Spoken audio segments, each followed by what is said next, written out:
I just reviewed the first video, and at the end, I was going to say that a lot of people thought that the reason I came out 13 years ago was because my dad died. And at that time, I I had never had sex. I mean, I'd been somewhat sexually active in the past, but I'd never had sex. I'd never drank before. I'd never smoked.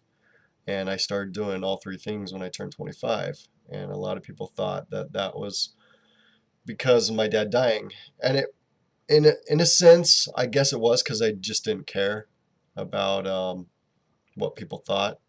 But it wasn't because I didn't care about my life. I still cared about my life, and life is too short.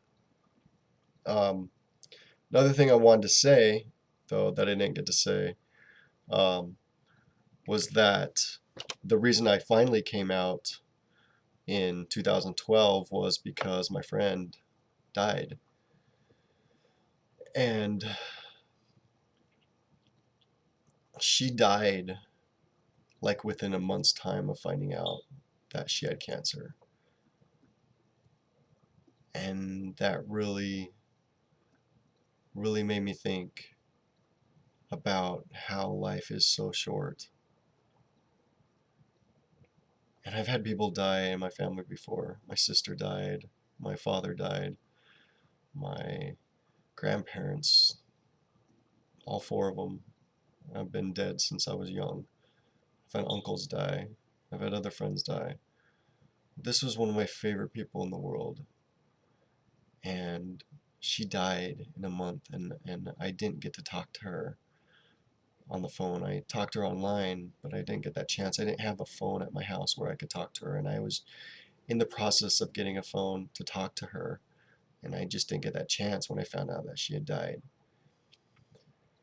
And she was one person that knew from back in the day that I'm bisexual. And she was somebody that didn't judge me because of it. And she was still my friend. She didn't talk bad about me behind my back like some of the other friends were doing, which made me go back in the closet for 11 more years. So her death was pretty much the push that got me to come out of the closet. And I'm not using her death as like an excuse to come out of the closet. It was just one thing out of many things that set me on this path to be honest about myself. Anyway, that's all I wanted to say. So to continue where I left off, because I can't lose my train of thought right now. Um, it was 2011, I believe, and I met this girl, and she was pretty, and she was kind of tomboyish, um, but she had befriended my roommate at the time, and we decided to hang out, and we walked down to the mall and went to GameWorks, and we played games, and on the way home we played Truth or Dare, and she when she was asking me truth things, she'd ask me, um, who would you ever do it with a guy and stuff like that, and I was being really honest. I'm like, yeah, I would. And like, what celebrities am I attracted to, and I'm like Colin Farrell, Charlize Theron, you know. Um, anyway, we got back to the house, and um,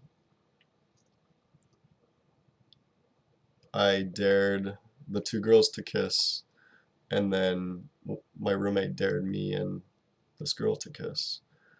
And she was 27, I think, and I was 36, I think I was.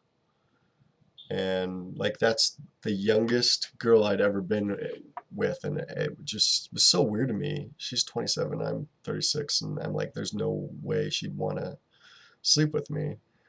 And she did, and we went in my room and slept together. And I'm kind of embarrassed about this, because like I don't like talking about sex with people ever. I've never been one of those guys that ever talks about sex. So to do it on camera, it's kind of weird. So she knew that I was bisexual before she had sex with me, and I thought, you know what, I don't have to be in this slump anymore. I don't have to um, not have relationships because I'm so afraid of this.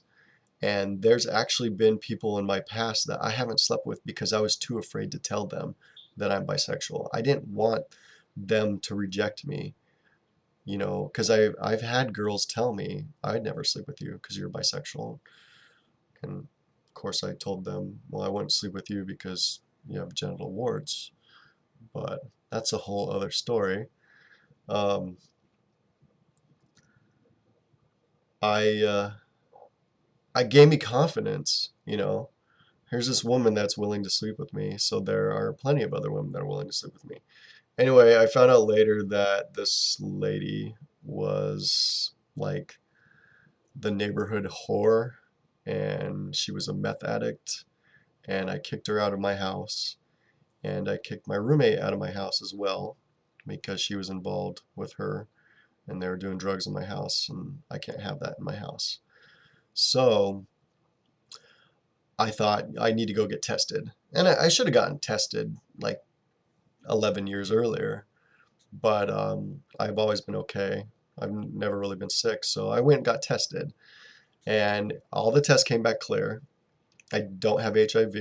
I don't have any STDs, so I was pretty happy about that. So I'm like, okay, you know, I can do this now. I can, I need to be safe because I didn't use a condom, and I know that that's really bad, especially when it involves, you know, pregnancy.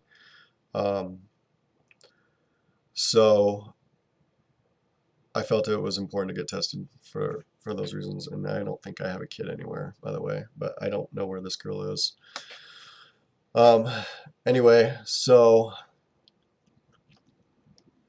yeah, I came out 13 years earlier, went back in the closet, and then came out last year officially to everybody.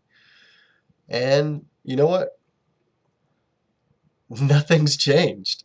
It's not like anything's any better or any worse. Like it wasn't, I can talk about things now, but it's so weird to talk about things. Like at Thanksgiving this year, I was talking about guys in front of my mom and my sister, and it was weird talking to my mom about guys. And it's not, I guess it's not so weird with my sister or my friends. My friends at work, they're great. I talk about guys all the time to them. They don't care. Like it's just a normal thing. So, um, yeah. Anyway, I'm pretty happy. I'm really glad I came out, and hopefully I can spend more time with people I haven't seen in a long time. Uh, I'm gonna go celebrate tonight, and I'm gonna find out how to edit this all together. Anyway, I love all of you, and that's the gist of the story. I can't think of anything else I can add to that. If there is, I will add it after this. Bye. Happy anniversary to me.